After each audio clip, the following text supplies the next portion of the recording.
Gudlavalleru engineering కాలేజ్లో జరిగిన ఒక ఘటన ఏదైతే ఉందో, అంటే విద్యార్థుల బాత్రూముల్లో హిడెన్ కెమెరాస్ పెట్టారు అనే దాంతో విద్యార్థులందరూ ధర్నా చేస్తున్న పరిస్థితి సార్.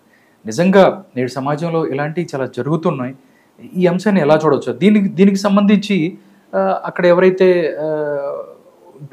పెట్టించిన వ్యక్తి ఉన్నారో అతను కూడా అంతకుముందు టీడీపీపై ట్రోల్ చేసిన వీడియోస్ కూడా బయటకు వచ్చి సోషల్ మీడియా ట్రెండ్ అవుతున్నాయి సార్. ఏం చెప్తారు మీరు?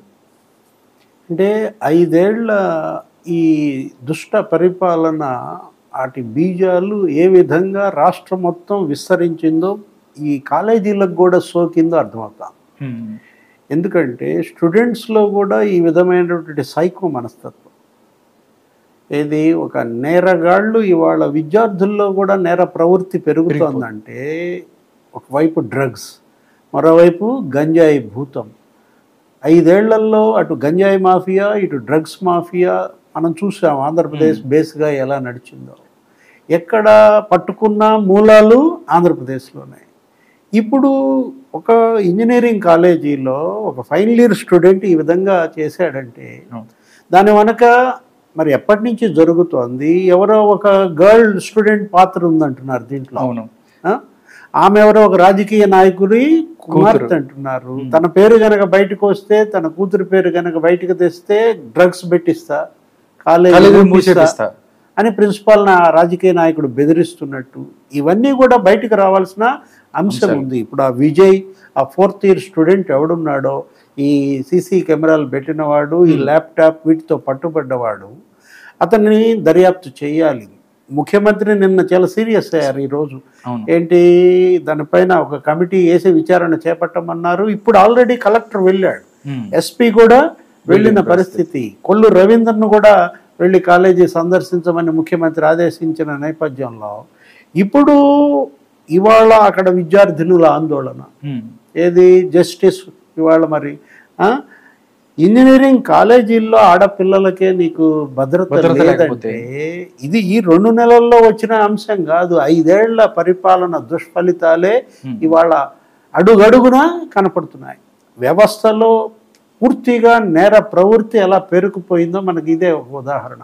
పోలీసులు భ్రష్టు పట్టారు, రౌడీలే పోలీసులే రౌడీలుగా మారిన నేపథ్యంలో అసలు పోలీస్ చేయాల్సిన పని చేయటం లేదు, సెటిల్మెంట్లో పడ్డారు. కాబట్టే ఇవాళ పోలీస్ అంటే భయం భక్తి లేకుండా పోయింది. ఎవరన్నా మనం ఊహించగలమా? ఏంటి ఇంతవరకు ఇప్పుడు రాష్ట్ర చరిత్రలో ఎప్పుడన్నా ఈ గుడ్లవల్లేరు లాంటి ఉదాహరణలు జరిగాయా? ఏ కాలేజీలో అయినా సరే ఇలాంటిది జరిగిందా? అంటే ఇప్పుడు తల్లిదండ్రులు ఆడపిల్లల్ని ఇవాళ కాలేజీకి పంపటానికే భయపడే పరిస్థితి ఉంది. ఇప్పుడు ఇవాళ వీళ్ళు మాట్లాడితే బాలికా విద్య మేము ప్రోత్సహిస్తామంటారు. నేను అమ్మఒడి తెచ్చానన్నాడు, లేకపోతే నేను పిల్లలకు ట్యాబులు ఇచ్చానన్నాడు. ఇప్పుడు ఇవాళ జగన్మోహన్ రెడ్డి ఇచ్చిన ట్యాబులతోనే ఇవి తీస్తున్నారా? అవును. ఇప్పుడు ఈ పిల్లలకి ఇచ్చినటువంటి ఈ స్వేచ్ఛ ఇవాళ తల్లిదండ్రుల బాధ్యత ఉంది. గ్యాప్ పెరుగుతోంది తల్లిదండ్రులకు పిల్లలకు మధ్య. నీ కొడుకులో ఇంత నేర ప్రవృత్తి పెరుగుతోందంటే అది బాధ్యత ముందు తల్లిదండ్రులది, తర్వాత అక్కడ కాలేజీ యాజమాన్యాన్ని. ఎప్పటి నుంచి ఇది జరుగుతోంది? కాలేజీ యాజమాన్యం దీన్ని ఎందుకు కప్పి పెట్టాలని చూస్తోంది. విద్యార్థుల ఆందోళనలో ఇవాళ ఏంటి ఒక ముఖ్య అంశం. అవును, వాళ్ళకి రక్షణ కావాలా? ప్రభుత్వం ముందు బిడ్డల్లో భరోసా పెంచాల్సిన అవసరం ఉందని. అంటే 300 మంది ఆడపిల్లల్లో వీడియోలు రికార్డ్ చేశారని చెప్తున్నారు సార్. నిజంగా ఎందుకంటే ఇలాంటివి చూసినప్పుడు నిజంగా ఇంత నేర ప్రవృత్తి ఏంటి? షర్మిల కూడా ఈరోజు మాట్లాడింది, కాంగ్రెస్ పార్టీ అధ్యక్షురాలుగా. ఈ కమిటీ వేయడమే కాదు, ఫాస్ట్ ట్రాక్ న దీన్ని విచారించాలి, అవసరమైతే తనే కాలేజీ సందర్శిస్తానన్న నేపథ్యంలో బెంబేలెత్తిపోతున్నారు. ఆంధ్రప్రదేశ్లో ఆడబిడ్డలంతా కూడా భయోత్పాతంలో ఉన్నారన్నమాట. అంటే ఇప్పుడు మార్కెట్కి వెళ్ళే పరిస్థితి లేదు మహిళ, స్కూల్కి వెళ్ళే పరిస్థితి లేదు బాలిక, ఇవాళ కాలేజీకి వెళ్ళే పరిస్థితి లేదు ఈ విద్యార్థులు. అంటే ఇప్పుడు ఇవాళ మన ఈ స్వాతంత్రం ఇప్పుడు 78 ఏళ్ళు మనం చేసుకుంటున్న నేపథ్యంలో వికసిత భారత్ అంటున్నారు, బేటీ పడావ్ బేటీ బచావ్ అన్నారు ఎవరు? నరేంద్ర మోడీ. వికసిత ఆంధ్రప్రదేశ్ వైపు అడుగులేస్తున్నారు. విజన్ 2047 100 ఏళ్ల స్వాతంత్రం వైపు అడుగులేస్తున్నటువంటి పరిణామంలో ఇదా ఈ తరంలో వస్తున్నటువంటి మార్పులు? వీటిని మొగ్గలోనే తుంచేయాలి, అడ్డుకట్ట వెయ్యాలి, కఠిన చర్యలు చేపట్టాల. అవును సార్. ఇంకోటి కూడా సార్, ఎందుకంటే కలకత్తా సంఘటన మనం చూసుకున్నాము. కలకత్తా సంఘటన జరిగి మనం చాలా మంది కూడా దాన్ని ఖండించిన పరిస్థితి. దాని తర్వాత చూసిన తర్వాత ఆడపిల్లలకి సంబంధించి ఇవి చూసుకున్నట్టయితే ఇలాంటివి జరగటం చాలా బాధాకరం. ఆర్జీకర్ హాస్పిటల్ కలకత్తా భగ్గుమంటోంది 15 రోజులుగా. రోడ్ల మీద వేల మంది ఆందోళన చేస్తున్నారు, బాష్పవాయువు ప్రయోగాలు చేస్తున్నారు. అరే అసలు ఒక వైద్యురాలు నైట్ డ్యూటీకి వస్తే చిత్ర హింసలు పెట్టి ఎముకలు కూడా విరిచేసి అత్యాచారం. కనీసం వాళ్ళ తల్లిదండ్రులకి ఇంటిమేషన్ లేదు, ఆత్మహత్య అని చెప్పారు. ఈరోజు మనం చూస్తున్నాం.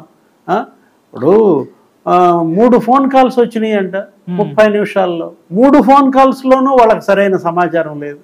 ఒకసారి అర్జెంటుగా రమ్మంటారు, రెండోసారి మీ అమ్మాయి సూసైడ్ చేసుకుందంటారు, మూడోసారి ఏమో త్వరగా రాలేదని మళ్ళీ ఫోన్ చేస్తారు. వాళ్ళ తల్లిదండ్రుల్లో ఒక ఆందోళన. ఏది ఒక కోల్కత్తా ఇన్సిడెంటే కాదు, ఒక ముంబై హీరోయిన్ ఉదంతమే కాదు, ఇవాళ ఈ గొడ్డలి ఇష్యూ. కాలేజీల్లో ఇవాళ ఆడబిడ్డలకి భద్రత లేదంటే ఈ సీసీ కెమెరాలు ఏంటి? ఏం చేయాలో? ఇది మనం మార్పు వైపు వెళ్తున్నామా, వెనక్కి వెళ్తున్నామా, ముందుకు వెళ్తున్నామా, వెనక్కి వెళ్తున్నామా? అన్నిటికన్నా ఇంకోటి ఏంటంటే డివిఎస్ గారు కరెక్టే, అక్కడ జరిగినప్పుడు అక్కడ ఎవరైతే ఉన్నారో వాళ్ళని దానికి పార్టీల రంగు పులిమి అంటే వైఎస్ఆర్సీపీ వాళ్ళు జనసేన కార్యకర్త అని చెప్పి పవన్ కళ్యాణ్ సంబంధించింది ఒక ఫోటోషాప్లో ఒక ఫోటో రిలీజ్ చేస్తారు, చంద్రబాబు నాయుడు ఒక రిలీజ్ చేస్తారు. మొత్తంగా చూస్తే ఒక వీడియో సర్క్యులేట్ అవుతుంది. ముందు వాళ్ళ మీద కఠిన చర్యలు తీసుకోవాలి. దీన్ని పార్టీలకు ఎందుకు?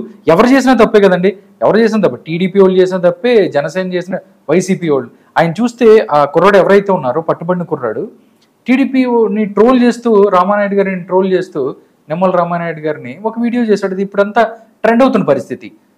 వాళ్ళు వైసీపీకి సంబంధించిన వ్యక్తిని కూడా మాట్లాడుకుంటున్న పరిస్థితి. కానీ పక్క వాళ్ళకి దీన్ని రాజకీయానికి ముడిపెట్టడం ఎలా చూస్తారు సార్?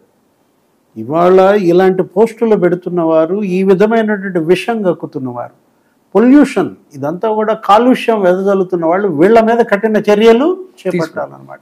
ఇప్పుడు అతనికి రాజకీయ బ్యాక్గ్రౌండ్ ఉందా లేదా? ప్రస్తుతం నేరగాడు.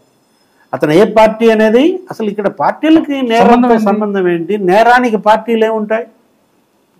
రాజకీయాలకు అతీతంగా కఠిన చర్యలు చేపట్టాలి. ఏ పార్టీ వాడైనా కఠినంగా ప్రవర్తించాలి. మీరు చెప్పారు అతనేంటి రామానాయుడిని వ్యంగ్యంగా ఏదో ప్యారడీగా అనుకరిస్తూ రామానాయుడిని ట్రోల్ చేస్తున్నటువంటి వీడియోలు అంటే అర్థం అతను వైఎస్పీ ఫాలోయర్, జనసేన మనిషి కాదు. ఎందుకంటే మిత్రపక్షం జనసేన, తెలుగుదేశం. అవును, జనసేన ఆడైతే రామానాయుడిని ఎందుకు ట్రోల్ చేస్తాడు? అతను కొడాలి నాని మనిషి. అవును, వాళ్ళు ఏమన్నా నాని ఫాలోయర్సా? ఇప్పుడు ఆ రాజకీయ నేత ఎవరు?